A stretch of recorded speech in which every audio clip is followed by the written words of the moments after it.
Patuloy din po ang trabaho ng Ottawa para maabot ang $10 a day childcare sa mas maraming daycare center sa bansa.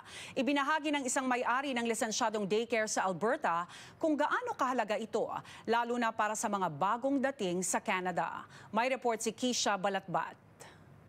Sa loob ng isang paaralan sa Mississauga, Ontario ngayong Biyernes, ibinida ni Minister of Small Business Richie Valdez ang laman ng Budget 2024 kaugnay sa childcare.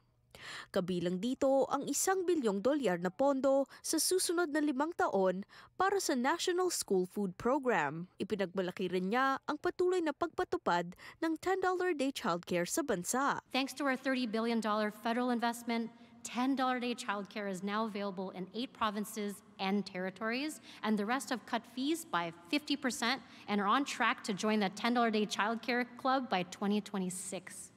This is already helping Canadian families save thousands of dollars on childcare every year while giving their kids the best possible start. Here in Ontario, the savings are up to $8,500 per child. Kamakailan lamang binisita ni Minister Valdez ang International Center of Early Learners and Development Inc. sa Edmonton, Alberta. Ito ang unang daycare na nakakuha ng lisensya para magbukas Lunes hanggang Linggo. Cecilia Sanggalang ang nasa likod nito, isang dating guro mula sa Pilipinas. License kami to take care of children newborn up to 12 years old. And then may kanya-kanyang rooms yung daycare. Itong daycare, meron kaming baby room, newborn hanggang 18 months. And then toddler room, 19 months to 3 years old. Preschool program or 3 years old to 5 years old. And then yung out of school care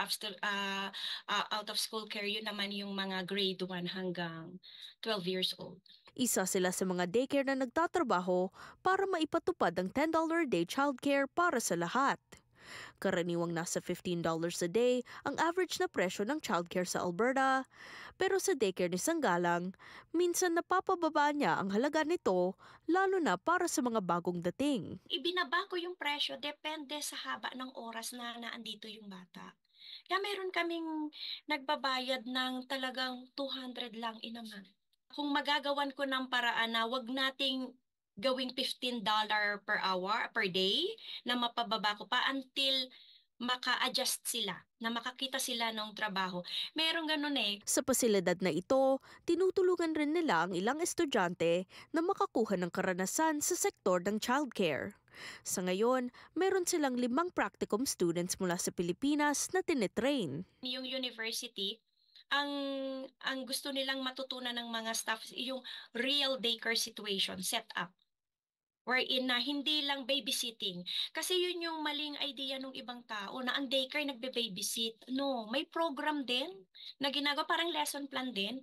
Kung ano yung natutunan nila dun sa school, yun yung ginagawa nila dito. And then we are here to guide them.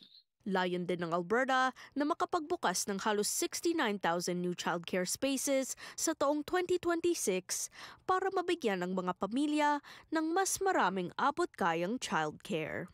Keisha Balatbat, Omni News, Toronto.